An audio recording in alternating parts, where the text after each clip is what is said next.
Hello everyone, welcome back to your RPIT YouTube academic channel. First of all, good morning to all of you and my name is Diksha. I am senior nursing tutor RPIT campus Pastada Karnal. Today I have discussed my previous topic newborn reflexes. So in this session I have discussed about asymmetrical tonic neck reflex. तो इसमें क्या होता है हमारा most evident between 2 to 3 month of age. ये हमारी 2 to 3 month of as में हमारी मोस्ट एविडेंट शुरू होती है। ठीक है, क्लिनिकल सिग्निफिकेंस इसमें देखा जाए तो the reflex fade rapidly, it is not normally seen after 6 month of age. ठीक है, 6 मंथ ऑफ एज के बाद ये दिखती नहीं है हमें बच्चों में।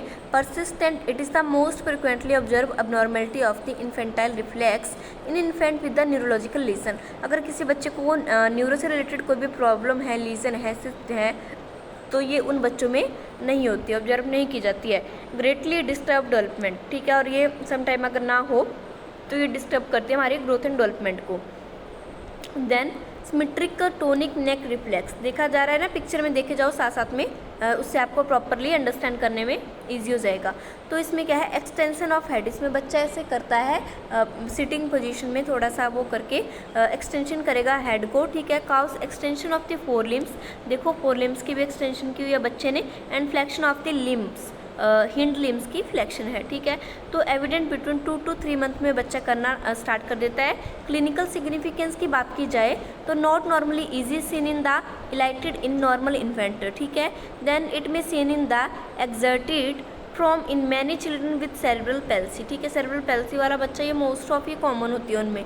देन हमारी नेक्स्ट है बेबेंसी की रिफ्लेक्स। इसमें क्या है, देखिए आप खुद ही नॉर्मल टो फ्लेक्शन है, एक हमारी पॉजिटिव बेबेंसी की रिफ्लेक्स है। जैसे कोई स्टिमुलस देंगे तो बच्चा ऐसे करेगा पैर को, सारी उंगलियों को ऊपर करके। ठीक है, तो stimulus consist of A firm painful stroke along the lateral border of the sole from the heel to toe.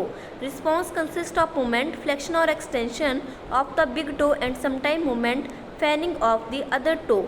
Present होती है एट बर्थ से, डिस्पेयर हो जाती है अप्रॉक्सीमेटली 10 मंथ में डिस्पेयर हो जाएगी। ठीक है, presence of the reflex later में इंडिकेट डिजीज। ठीक है, आगे जाते हैं हमारी बेबकिन रिफ्लेक्स। बेबकिन रिफ्लेक्स देखो बच्चे के हाथ हमने ऐसे पकड़े हुए हैं। ठीक है, डीप प्रेशर अप्लाइड स्टिमुलेस, इसलिए हम क्या करेंगे, डीप प्रेशर देंगे बच्चे के पाम, दोनों हैंड के पाम्स में। ठीक है, both hand while the infant is supine position, जब बच्चा सुपाइन पोजिशन में लेटा होगा। ठीक है, बिल्कुल सीधा स्ट्रेट।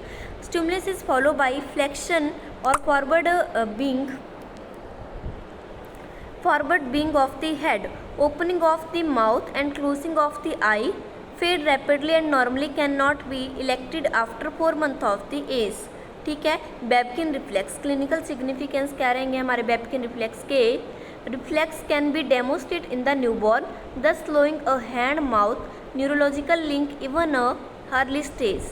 ठीक है, देन है हमारी पैराच्यूट रिफ्लेक्स। पैराच्यूट रिफ्लेक्स में देखो बच्चे को हमने पकड़ा हुआ है ऐसे, तो ये रिफ्लेक्स अपीयर हो जाती है हमारी about 6 to 9 month of the persistent thereafter, elicited by holding the child in ventral suspension and suddenly lowering him to the couch.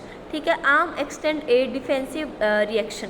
तो क्लिनिकल सिग्निफिकेंस इसमें क्या रहेगा, absence of abnormal in children with the cerebral palsy would be asymmetrical in spastic hemiplegia. Thank you for the watching my video. Please like and subscribe RPIT YouTube academic channel. Continue the topic, join my second session. Thank you and don't forget subscribe the channel.